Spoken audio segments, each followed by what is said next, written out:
Oke, halo semuanya. Di sini kita akan belajar tentang eh, kerjasama ya politik di kawasan internasional, yaitu antara Indonesia dengan negara-negara lainnya. Terutama yang akan kita bahas adalah perkembangan saat ini yang dimaksud G20. Kadang kita melihat banyak informasi. Udah, makasih ya. Udah. Banyak informasi yang menyatakan bahwa G20 ya itu merupakan tingkat kesuksesan Indonesia dalam hal ekonomi, di bidang ekonomi, yaitu hubungan perekonomian dengan negara-negara kaya lainnya ya, yang presidensinya sekarang dipegang oleh Indonesia. Oke, jadi sejarah G20 itu bagaimana kita harus tahu. Dalam pembentukan G20 itu tidak terlepas dari kecewanya kegagalan G7 ya pada saat itu mengatasi perekonomian global yang cukup menantang. Lalu pandangan yang mengemuka saat itu adalah pentingnya bagi negara-negara berpendapatan menengah serta yang memiliki pengaruh ekonomi secara sistematik untuk diikut sertakan dalam perundingan demi mencari solusi permasalahan ekonomi global saat itu. Nah, G20 itu adalah kelompok informal dari 19 negara sama Uni Eropa ya, serta perwakilan Bank Dunia sama IMF. Nah, lalu G20 itu ya juga merupakan forum ekonomi utama dunia yang memiliki posisi strategis karena secara kolektif mewakili sekitar 65% penduduk dunia, 79% perdagangan global, dan setidaknya 85% perekonomian dunia.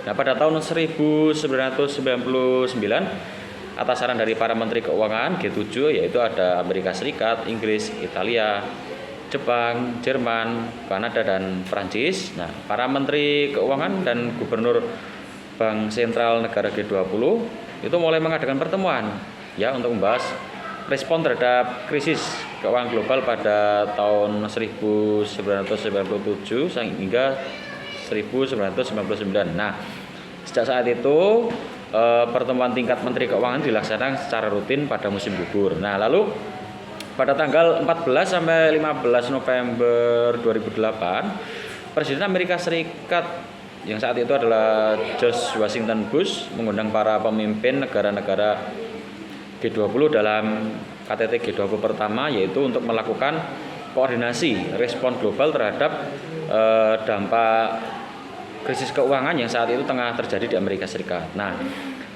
pada kesempatan itu juga para pemimpin G20 sepakat untuk melakukan pertemuan lanjutan. Nah, pada 1 sampai 2 April 2009 ya, London itu menjadi tuan rumah atau sebagai presidensi KTT G20 kedua, yaitu di bawah koordinasi Perdana Menteri Inggris Gordon Brown. Nah, selanjutnya KTT G20 ketiga itu dilaksanakan di Pittsburgh pada tanggal 24 sampai 25 September 2009. Nah, di bawah koordinasi Presiden Amerika Serikat Barack Obama. Lalu ada juga KTT G20 keempat selanjutnya diadakan di Toronto pada tanggal 26 sampai 27 Juni 2010 di bawah koordinasi Perdana Menteri Kanada Stephen Harper. Di tahun yang sama, Presiden Korea Lee Myung-bak memimpin KTT Seoul pada 11 sampai 12 November 2010. Lalu kemudian berturut-turut selanjutnya diadakan di Cannes, Prancis pada tahun 2011.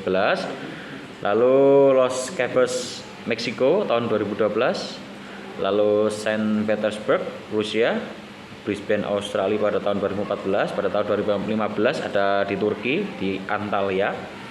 Lalu di Republik Rakyat Tiongkok ya pada tahun 2016 di Hangzhou. Lalu di Jerman pada tahun 2017 di Hamburg. Lalu selanjutnya di Argentina pada tahun 2018 ya. Lalu di Jepang pada tahun 2019. Nah, guna mempersiapkan KTT ini ya, setiap tahunnya para menteri keuangan sama gubernur bank sentral G20 melakukan pertemuan beberapa kali setahun ya. Jadi G20 tidak memiliki sekretariat permanen. Dalam proses dan sistem kerjanya, G20 memiliki tuan rumah atau presidensi yang ditetapkan secara konsensus pada KTT berdasarkan sistem rotasi kawasan dan berganti setiap tahunnya. Nah, guna memastikan seluruh pertemuan G20 lancar setiap tahun. Nah, presidensi tahun berjalan beserta presidensi sebelum dan presidensi selanjutnya secara intensif melakukan koordinasi keseimbangan agenda prioritas G20. Nah, G20 di Indonesia ini kita saat ini memprioritaskan ya beberapa hal ya sebagai tuan rumah kita ya. Itu yang pertama adalah penanganan COVID-19 yang sedang melanda dunia, lalu ada pembangunan sumber daya manusia, itu prioritas kita. Oke. Nah, lalu dalam G20 ini ya di Indonesia kemarin sudah banyak pertemuan-pertemuan secara daring maupun secara langsung ya.